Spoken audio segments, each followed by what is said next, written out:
โอเคครับก็กราบสวัสดีคุณผู้ชมทุกท่านด้วยนะครับก็ยินดีต้อนรับเข้าสู่เกมเมดูซ่านะครับซึ่งเมดูซ่านี้เป็นเมดูซ่าภาคแรกนะครับผมแล้วก็ก่อนจะเริ่มเกมนั้นผมก็ฝากกดไลค์กดซับสไครต์ช่องผมเพื่อเป็นกำลังใจให้ผมคนละ1ไลค์คนละ1ซับด้วยแล้วกันนะครับผม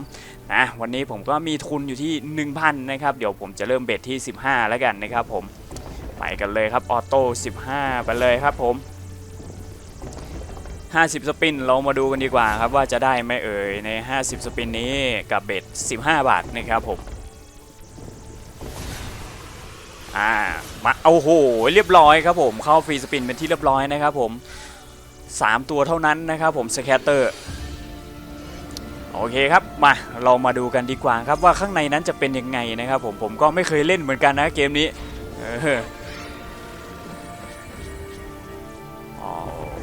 มีไวล็อกด้วยนะไม่รู้ว่าล็อกหรือเปล่านะไม่ล็อกนะครับผมแล้วก็ถ้าเป็นสัญลักษณ์โพไซดอนกับสัญลักษณ์ไอ้ผู้หญิงนี่เอาไว้ทำอะไรอยู่วะเห็นแต่บวกอยู่ข้างบนมาครับเปิดก่อนเลยครับผม175ครับโอ้ยังไงยังไงแล้วยังไงต่อ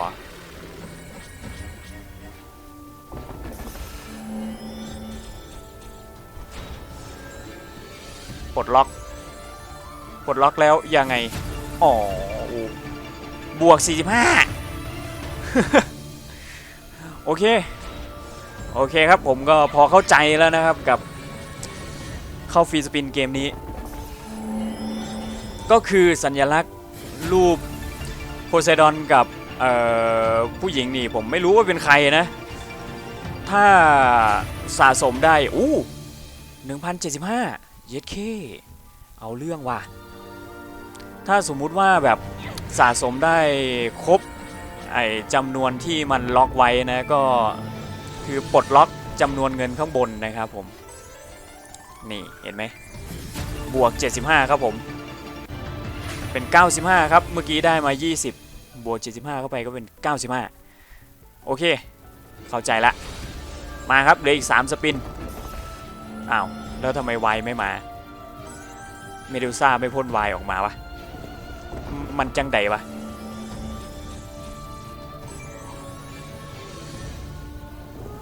สุดท้ายครับพ่นไวออกมาแล้วยังไงหน้าไม่ค่อยใหญ่เท่าไหร่นะถ้าปลดล็อกตามจำนวนนั้นมันจะบวกมาเป็นครั้งนะโอเคเข้าใจแล้วมาครับตอนนี้ก็ได้มาที่ 2,900 นะครับผมจากทุน 1,000 นะครับเบ็ด15 บาทเท่านั้นเอง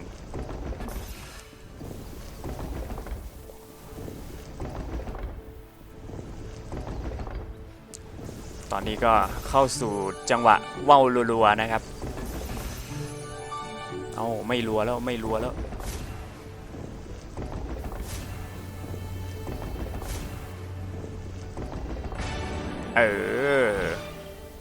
บาท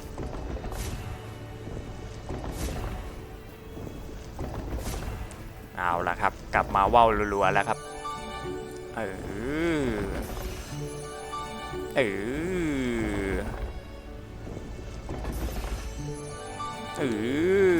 ไปครับเทอร์โบไปเลยจุดจัด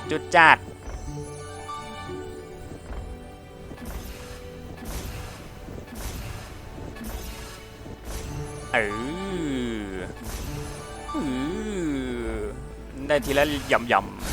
อยู่โอ้โห2 ตัวยังอีกวะ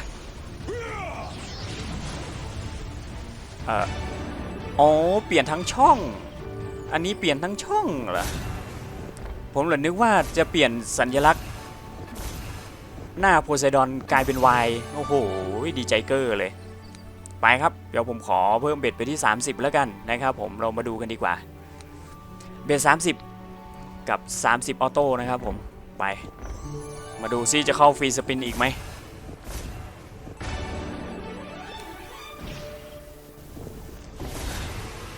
มาซิ เออ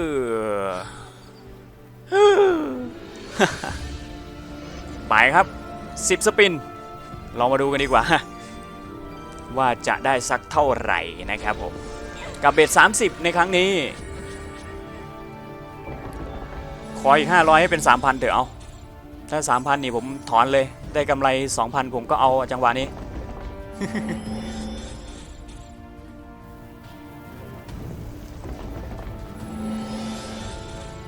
อากาศร้อนๆตอนนี้อย่าเพิ่งหัวร้อนกันนะจ๊ะ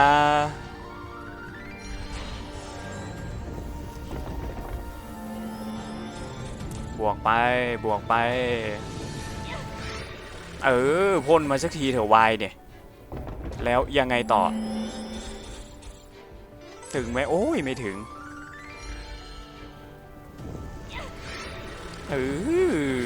ต้องพ่นมาอย่างนี้150บวกเข้ามาครับผม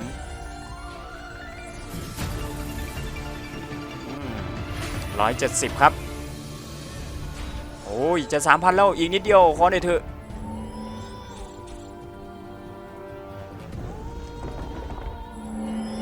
โอ้ย2สปินสุดท้าย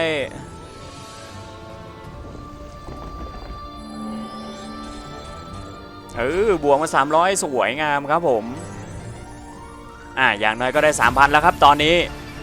เหลือ1สปินสุดท้ายครับสปินสุดท้ายโอ้โห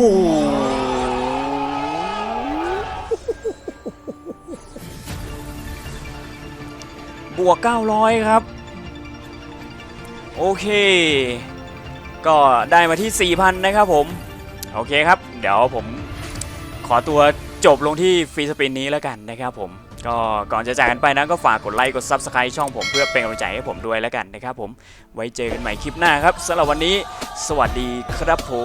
ม